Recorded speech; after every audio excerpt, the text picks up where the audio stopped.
Estava aqui à procura, não sei se vocês me podem ajudar. Eu estava aqui à procura, não sei se vocês já encontraram, talvez aqui o Sr. Tony sabe. Ô Sr. Tony, quando costuma andar por aqui, costuma procurar pelo brinco do Batista, não? Opa, olha, eu gostaria de saber esse local, porque nem aos meus netos eu posso dizer onde é que eu joguei. Pá. E situar-me em relação a esse momento que eu recordo, uma recepção orientada do Vítor Batista na baliza sul, em que ele recebe no peito, roda e depois faz um golo de bandeira, eu além de rever esse momento e o espaço onde estaria o célebre brinco, e só para dizer que brinco nessa altura, olha que aquilo não era pichebeck. Pois não, era de ouro, não era? Aquilo era... Sei que ele queria, não era? Queria. E já agora vou-te dizer, no final do jogo pedi ao chefe de departamento de futebol e ao presidente, disse assim, epá, vejam lá, o brinco custava 12 contos. Isso era muito dinheiro na altura. 12 contos. O Vítor, hoje ganhámos ao Sporting 1-0, arranjem lá um brinco mas a voz, aquelas vozes... Pá, não serviu de nada. Não serviu de nada. Pá, não serviu de nada. E ainda disse também aos homens da relva, vejam lá naquele sítio, mais ou menos ali, à entrada da grande área, pá, lá andaram a remexer, mas nunca mais o brinco do Vítor. Um talento, Vítor Batista, que hoje jogava em qualquer equipa.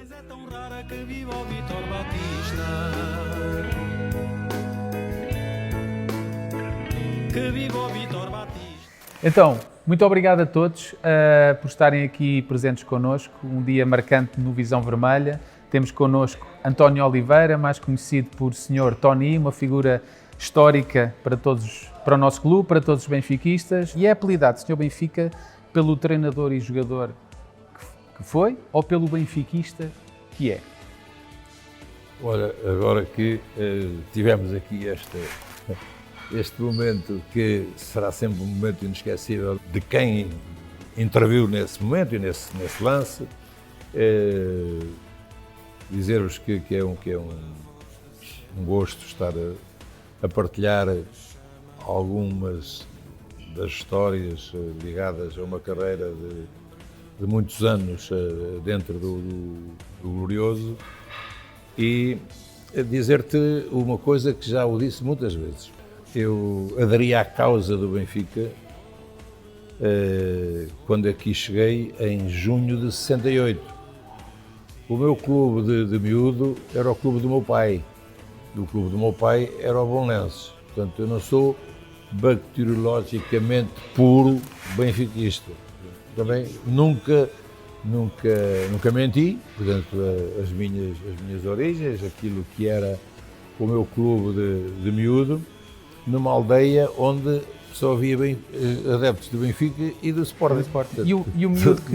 Do Belenenses éramos meia dúzia deles. Pô. E o miúdo que jogava na Académica e que era adepto do Belenenses, alguma vez sonhou que seria um símbolo de um dos maiores clubes do mundo? Exatamente.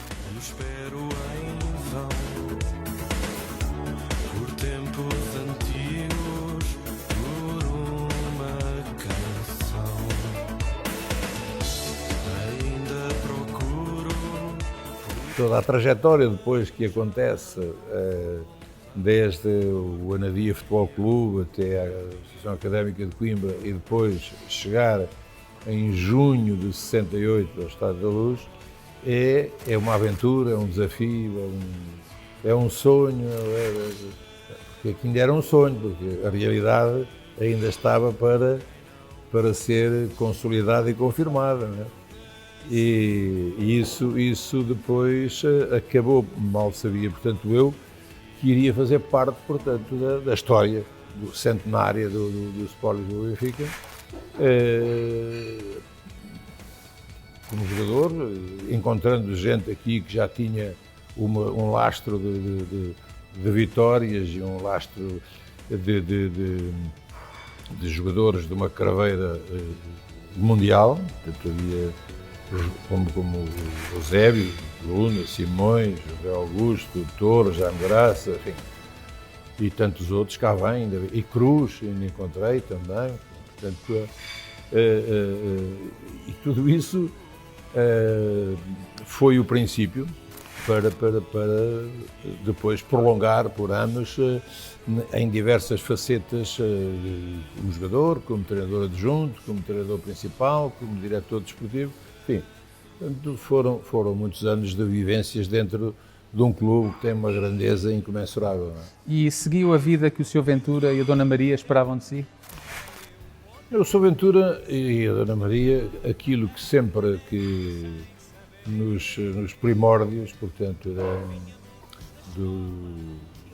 dos tempos do Anadia Futebol Clube, era sempre o estudar e o jogar, que depois ele deu o aval para a Académica, portanto, a passagem do Anadia para a Académica teve também essa nuance que era estudar e jogar. Aliás, foi a cartilha que eu vendi, entregou-me ao meu filho. Dizia ao meu filho que e ele chegou a ser campeão nacional de júniores com o Chalana, como treinador, pelo Benfica. Portanto, tem um trajeto dentro do Benfica de alguns 10 anos, não é? Mas disse, nunca deixes para trás os estudos. E, aliás, foi conciliando os estudos com o futebol. Ele depois, na fase do Oriental, ele está 5 ou 6 anos no Oriental e, ao mesmo tempo, acaba um curso que é hoje a sua ferramenta que lhe dá a possibilidade de abraçar a carreira de treinador. Por isso, o Sr. Ventura e a Dona Maria tiveram sempre essa preocupação de jogar, mas estudar. E o Sr. Mário Wilson apelidava-o de irmão branco. Não, filho branco. Filho branco. E acredito que ele tenha sido muito importante. Quão importante foi ele na sua vida como jogador e como... Mas será sempre eternamente uma saudade e uma recordação de alguém que, olha, provavelmente não estaríamos aqui a conversar se não tivesse essa mão do capitão, porque é ele, através de um jogo entre a Académica e o Anadia, ele estava na hora certa, no jogo certo, para que houvesse as mudanças que acabaram por existir na minha vida, porque esse jogo acaba por marcar a transição do Anadia para a Académica, fruto, portanto, de um jogo onde nós éramos uma equipa da Distrital, de Aveiro, era um clube, hoje está na Liga 3, o Anadia, e ao ganhar esse 3-0 em casa do Municipal, aconteceu que nós tínhamos uma boa equipa e acontece que aquele jogo feriu mais a atenção do capitão e ele notou em si.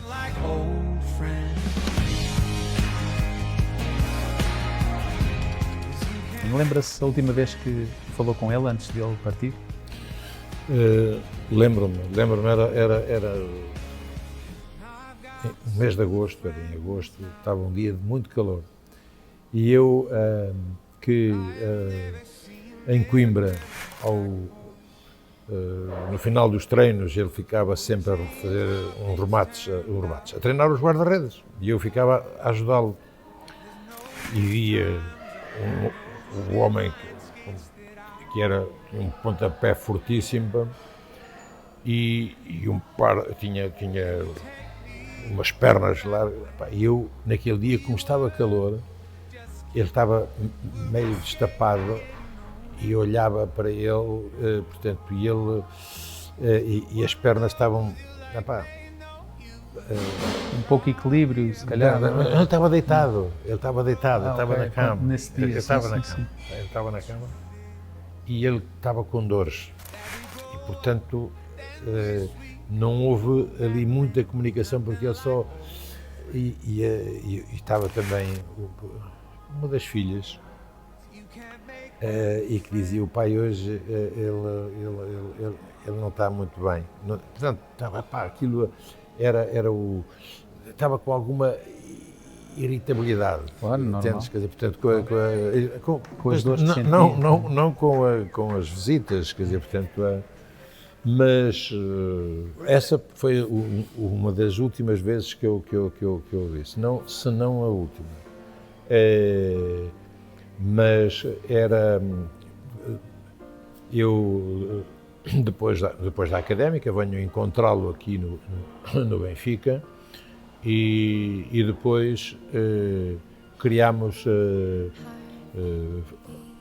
sempre laços fortíssimos que nos levavam a ter praticamente almoços durante toda a 2, 3 vezes por semana nós almoçávamos com grupos, só que um quarto de meia dose. Só quero um quarto de meia dose. Chega. Com aquela sua voz assim muito forte. Não, mas o Cabidão tinha uma coisa para que eu... sabes que hoje as preleções, eu acredito que elas sejam muito mais condensadas, muito mais curtas, até porque há outros meios que não existiam na altura para poder... Era outro tempo e uma preleção naquela altura era, de todos os treinadores, andava à volta de 1 hora. Quer dizer, portanto, estás a ver o que é, jogos às 3 horas, o almoço era às 11, portanto, no fim do almoço era a preleção, e só que o capitão não era monocórdico nas suas intervenções. Ele, hoje temos uma equipa que nos vai criar problemas, mas nós estamos aqui para... E vamos novamente... E ele fazia aqui os decibéis, quer dizer, ele andava ali para cima e para baixo, mas com uma construção daquilo que queria, da mensagem que queria passar. Era uma mensagem, portanto, era comum aos treinadores, alongavam e... porque, claro, os anos passaram e quando o Eriksson cá chegou, portanto, por uns anos depois, o trabalho que desencadeava durante a semana e depois sintetizava aquilo para 10, 15 minutos, até pela própria língua, como ele falava. Portanto, eu falava inglês e era eu, às vezes o delegado, que ajudava na tradução, uma outra coisa que eu não entendia, portanto, mas isso talvez, portanto, mas já muito mais curta, portanto, ele notou em si. E no seu tempo de jogador era obrigatório ter bigode para ser jogador do Benfica, ou não?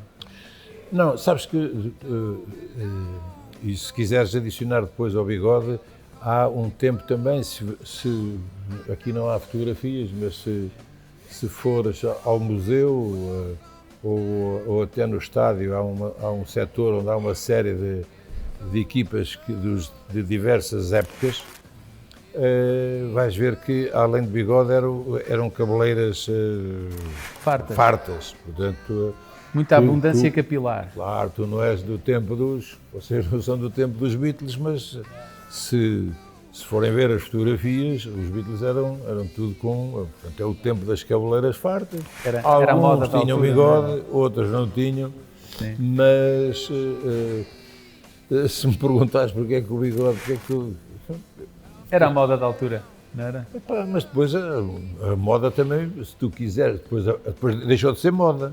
Portanto, depois tu podes tirar o bigode mas sabes que houve ali um tempo, ali no Benfica, em que eu um dia tirei o bigode, mas eu olhei... E por falar em tirar o bigode, se o Benfica fosse campeão europeu novamente, tirava o bigode?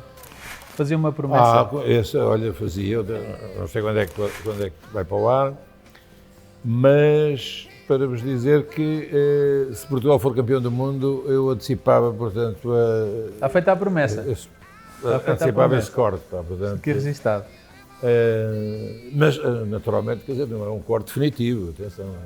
Portanto, isto da mesma forma que vai à vida, ainda tem capacidade para rejuvenescer.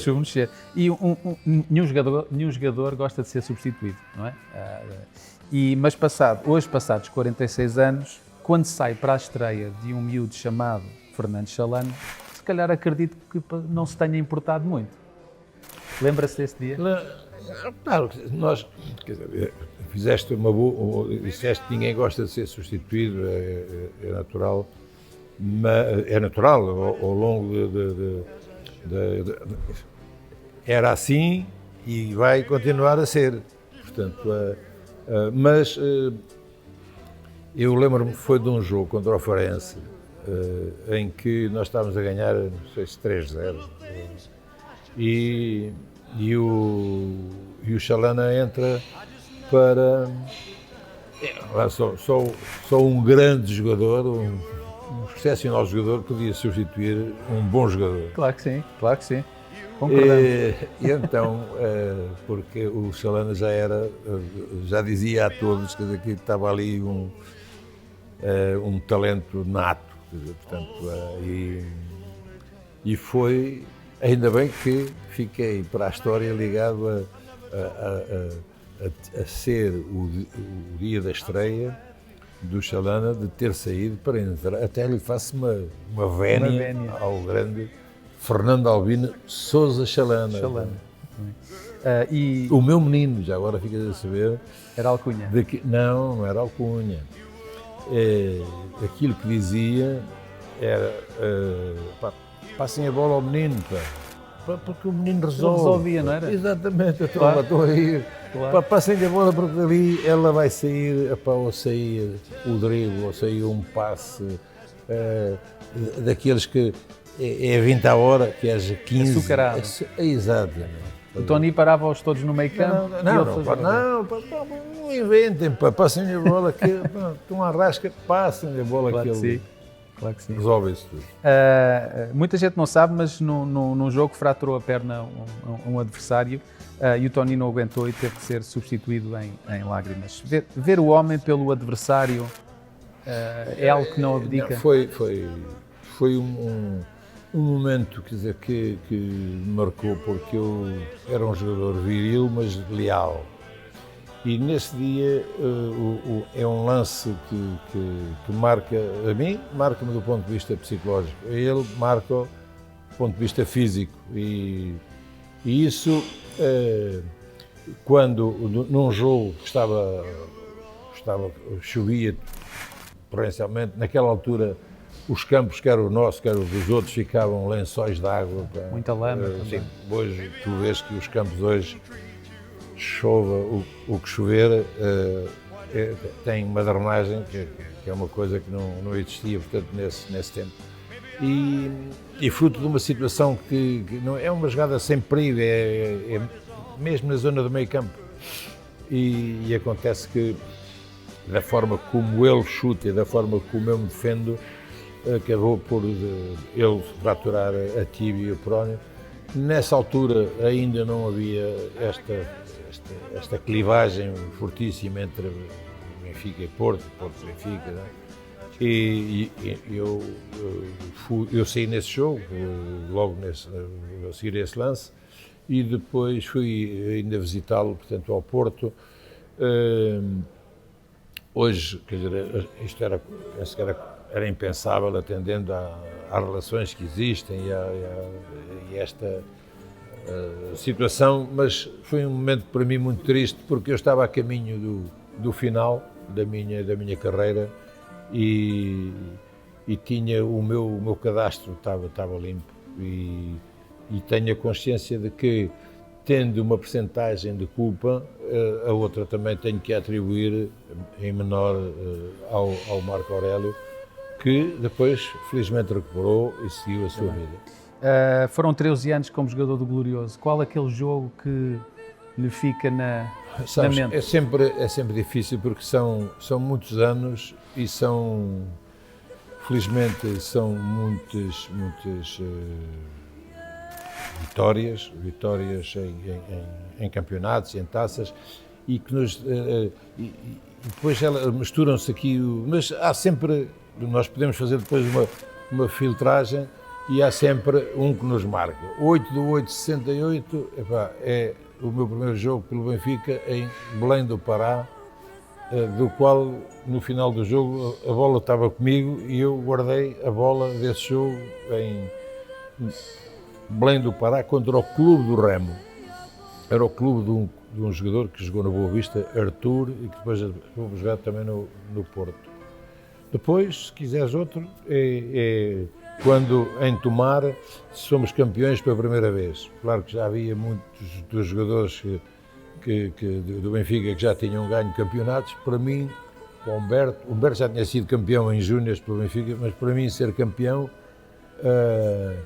foi outro dia que eu não esqueço. Esse em Tomar foi no último jogo do campeonato, andávamos numa luta com o Futebol Clube do Porto e tínhamos feito um jogo a meio da semana, repetimos um jogo a meio da semana em São João da Madeira contra a São Joanense, um jogo que nós já tínhamos ganho, mas que foi protestado e que nós tivemos que repetir.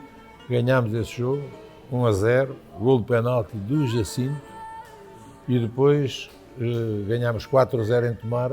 Portanto, o campeonato foi ganho, o primeiro campeonato, que é na época 68-69, que viemos a ganhar também a taça. Portanto, foi um ano Dobradinha. de dobradinha. Aliás, numa final histórica, que é das finais, porque aquilo foi muito mais do que uma final da Taça de Portugal. Havia outras coisas que estavam em jogo. No país. A acontecer no país. Sim, quer dizer, digamos, é mais porque o derrubo do Estado Novo, portanto, passou por muita gente que morreu, muita gente que foi torturada, e também esse jogo foi uma manifestação popular de reivindicação, naturalmente. Pela primeira vez não foi transmitida a final da Taça de Portugal, portanto, por ordem do Ministro da Educação, José Hermano Saraiva, e por isso com uma carga política muito forte nesse jogo. Muito bem. Olhando para aquilo que fez como treinador, como seria a sua vida se o penalti do Veloso tivesse entrado? Vejam bem que não há só gaivotas em terra quando um homem se põe a pensar. Sabes que na história não ficam quem foi finalista, quer dizer, na história ficam quem ganha. Portanto, é essa, portanto, a principal diferença. Fizemos parte da história daquelas 7 finais em que o Benfica já participou, das quais ganhou 2. Aí teria sido mais uma a enriquecer, portanto, um património riquíssimo que o Benfica tem. E acrescentava a Bela Gutmann, tinhas que acrescentar um nome mais curto. Mais curto, com 4 letras. Exatamente. Há quem queira valer e não há quem queira valer.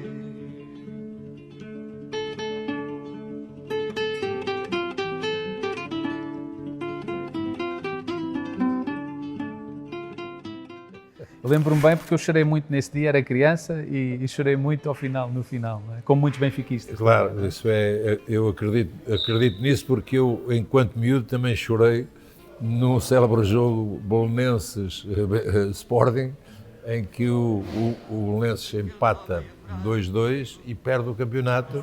Foi nos últimos minutos. Exatamente, a 4 minutos do fim, Martins, portanto, era o segundo lá estava campeonato eu agarrado a um amigo também, que éramos poucos, do Belenenses.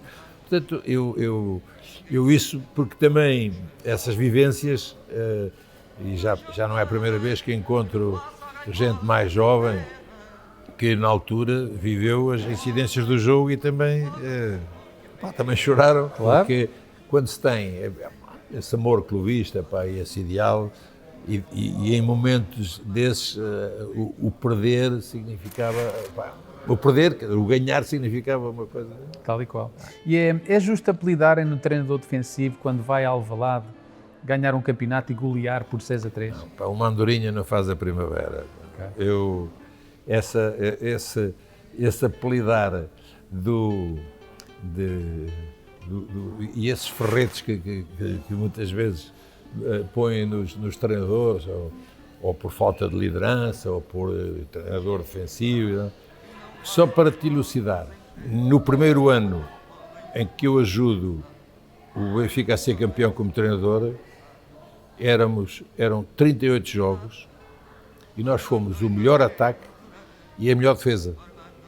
Portanto, e isto aqui traduz aquilo que sempre eu tive em todas as equipas por onde eu passei, que era equilibrar a equipa sempre defensiva e ofensivamente.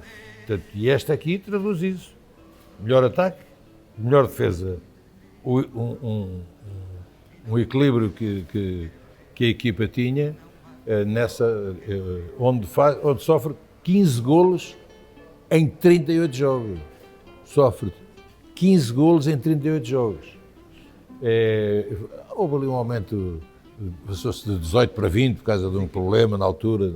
Bem, por isso, eu sabia disso. Aliás, houve um outro treinador no Benfica que passou na história do Benfica, que era Fernando Riera, em que também diziam que o Fernando Riera que era um treinador defensivo. E ainda falta acrescentar aí que era o treinador que ganhava nos últimos minutos. Mas olha, como se o jogo todo não contasse. Mas sabes quantos há 2 anos, quando o Rubem Amorim, de quem eu tenho uma grande admiração, quantos jogos é que ganhou depois nos últimos minutos? E marcado por uma defesa central. E foram em alguns 12 pontos. Mas ninguém fala. Quando foram uns 5 jogos, mas é que a questão é que estavas a massacrar a outra equipa, não eram criavas situações, só que não as transformavas. E coincidiu, e depois há sempre, foi aquele campeonato que ganhava nos últimos minutos. Assim, e não contam, pois não. Sr. Tony, e o atual presidente do Benfica ainda o perdoa por ter colocado no banco naquele jogo? O Rui é um dos grandes que marcam a história do futebol mundial, não é só da história do Benfica ou da história do futebol português, é do futebol mundial. O Rui Costa é um jogador talentoso. E, aliás, é na passagem depois pelo futebol italiano que ele vai perceber muito daquilo que em Portugal ele não fazia tanto. Porque se há futebol onde, do ponto de vista tático, as equipas são trabalhadas, é a Itália. E tenho outro exemplo. Quando o Zidane era jogador do Bordeaux, e eu fui encontrá-lo com 21 anos, aquilo que fez do Zidane o jogador que veio a ser, além do talento inato que tinha, ele, ao sair do futebol francês, ao sair do Bordeaux para a Juventus, ele vai melhorar do ponto de vista físico e do ponto de vista tático, porque o técnico que ele tinha. E depois da Juventus vai incorporar um Real Madrid cheio de gente, quer dizer, que compreendia, além de talento, ainda compreendia um jogo. Portanto, o Rui Costa saiu do Benfica, melhorou do ponto de vista físico e tático, e indo para um clube que não tinha a dimensão dos Juventus, que era a Fiorentina, infelizmente, porque então tinha-no projetado ainda mais, porque ele depois ainda vai, portanto, para o Milan. Mas nesse jogo, o jogo com o Sporting era um jogo onde tu não podias partir a equipa em 5 que defendiam e 5 que atacavam. Portanto, teria que... até o desenrolar do jogo, há um tempo onde está o Rui a aquecer quando nós estamos a perder 2-1. E depois o jogo, entretanto, o jogo vira para o nosso lado, e com o desencadear do jogo, o Rui só entra depois aí a 15 minutos. A decisão, sabes que as decisões elas são tomadas sempre olhando naquilo que é o melhor para a equipa. E nesse dia foi o Rui.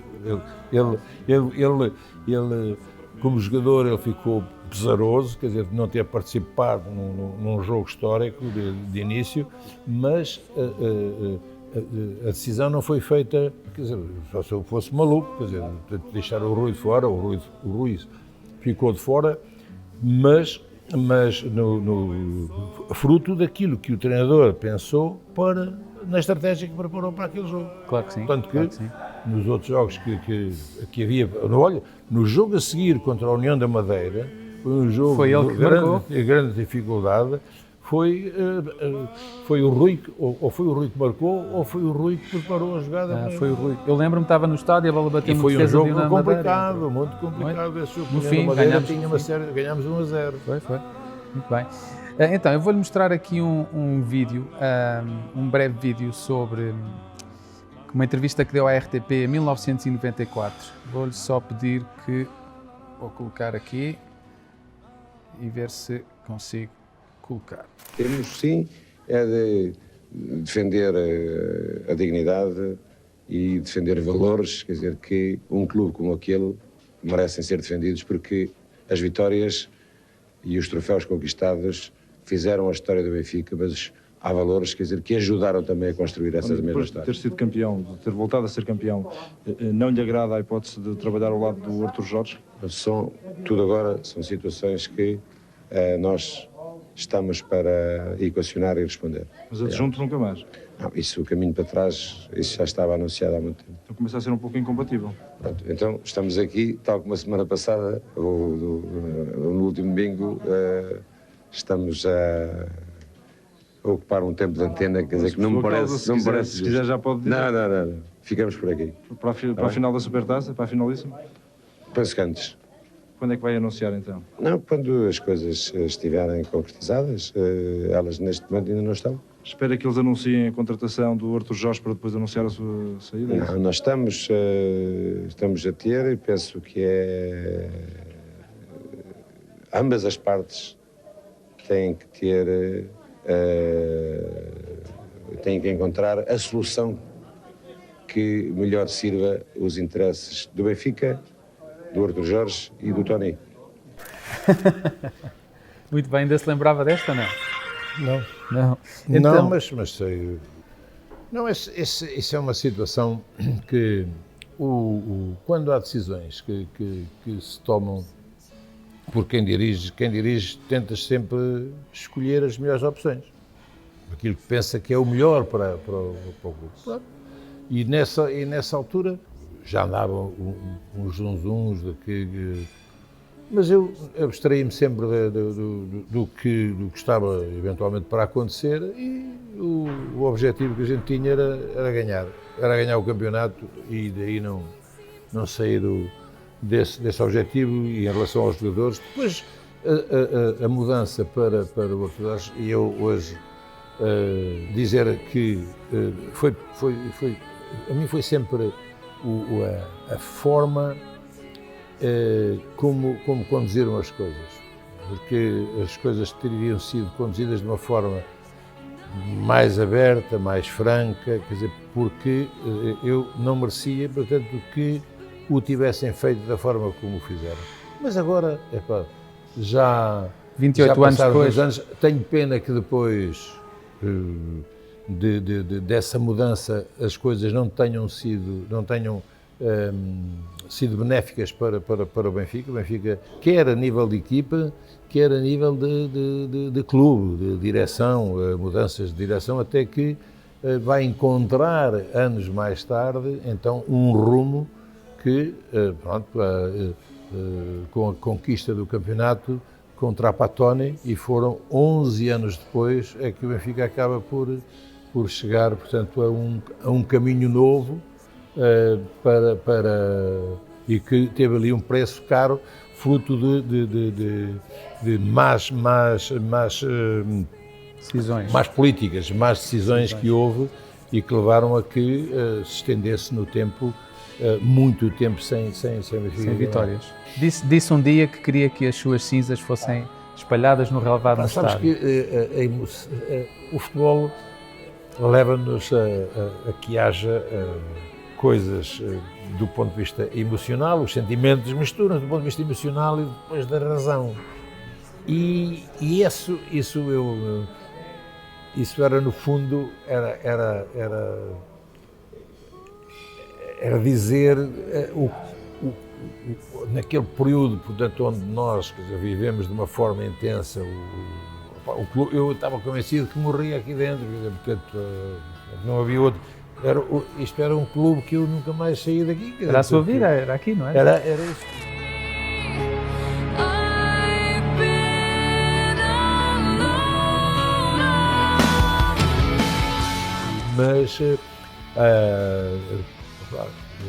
Mas, como digo, nós somos muitas vezes levadas muito pela parte emocional. E eu deixo-me levar muito, e ao longo dos anos, então, uma parte muito grande em relação a momentos intensos vividos dentro do Benfica. Falando em benfiquistas, o que é que gostaria que os benfiquistas dissessem de si?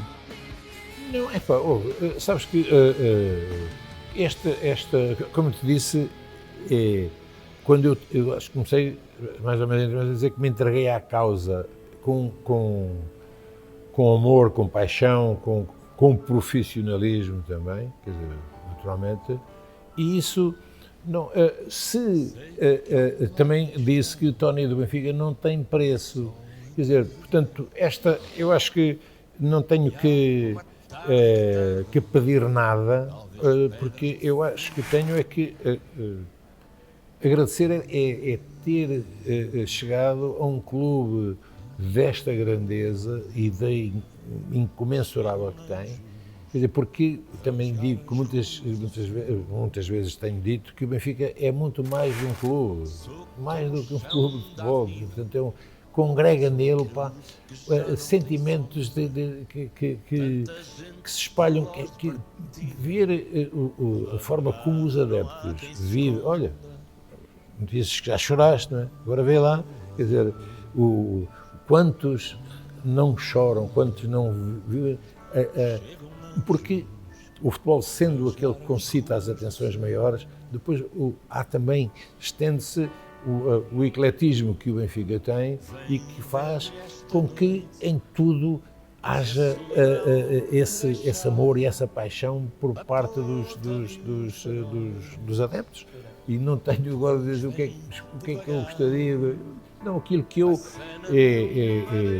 é ter pelo adepto, porque a forma como é a chuva. Eu tive agora, quando fomos a Israel, eu fui a Israel e fiquei no meio dos adeptos.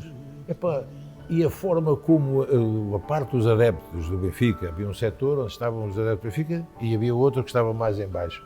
E a forma como eles... E num jogo que tive só um bocadinho ali embrulhado, mas depois aquilo foi em catadupa até chegar a um resultado que possibilitou o Benfica chegar em primeiro. E benfiquistas de todo lado? De todo lado. Portanto, mas ali depois a gente... aquilo é uma irmãs-se ali todas com um sentimento único que é o Benfica. Mas depois acaba o jogo... Os adeptos do Maccabi ficaram também de tal maneira entusiasmados com a exibição que o grupo com quem eu estava na caminhonete tirámos para ali fotografias com eles todos, enfim, portanto aquilo que ressalta disto é a grandeza, o adepto que vive e que sofre, um respeito por eles, que é uma coisa que não vai acabar nunca, porque o Benfica são os adeptos. Muito bem. Restam palavras para dizer depois desta declaração de amor do Sr. Tony ao Benfica. Nós não temos nada para lhe oferecer, Sr. Tony, mas queremos lhe agradecer pelo seu tempo e gostava de lhe dar um grande abraço em sinal de agradecimento pelos benfiquistas por aquilo que fez pelo nosso clube e continua a fazer. Mas também não me deixes, eu quero deixar, nós vamos atravessar uma época que é uma época natalícia, que aí vem. As palavras são sempre as mesmas, portanto, mas são com sentimento, portanto, com o Santo Natal, 2023 que nós sabemos que vai ser um ano difícil, vai ser um ano muito difícil para todos e muito mais para aqueles mais carenciados, vai ser tenhamos esperança, tenhamos fé de que haja alguém portanto, divino para que possa dar luz a que as pessoas acabem com a guerra. Tal e qual. E fica já combinado, em maio, estamos aqui para festejar o 38.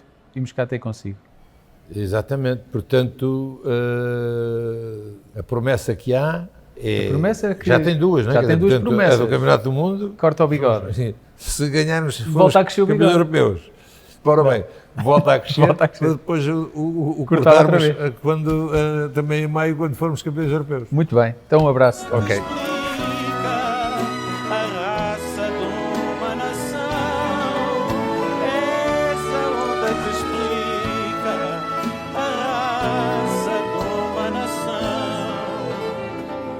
As ondas que se agigantam, simbolizando a glória, agitam vozes que cantam o hino rumo à vitória. Tanta sede de vencer e a vontade da conquista são um orgulho de ser de uma alma benfiquista. Benfica sempre Benfica, é que traz ao peito o brasão de quem ama e acredita nos voos de uma paixão. Benfica sempre Benfica, é com chama de campeão. Essa onda que explica a raça de uma nação.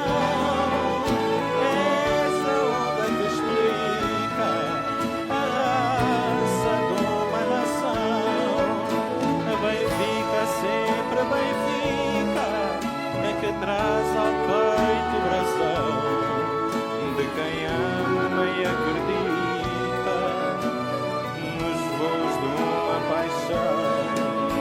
Benfica sempre Benfica, com chama de campeão. Essa onda que explica a raça de uma nação. Essa onda que explica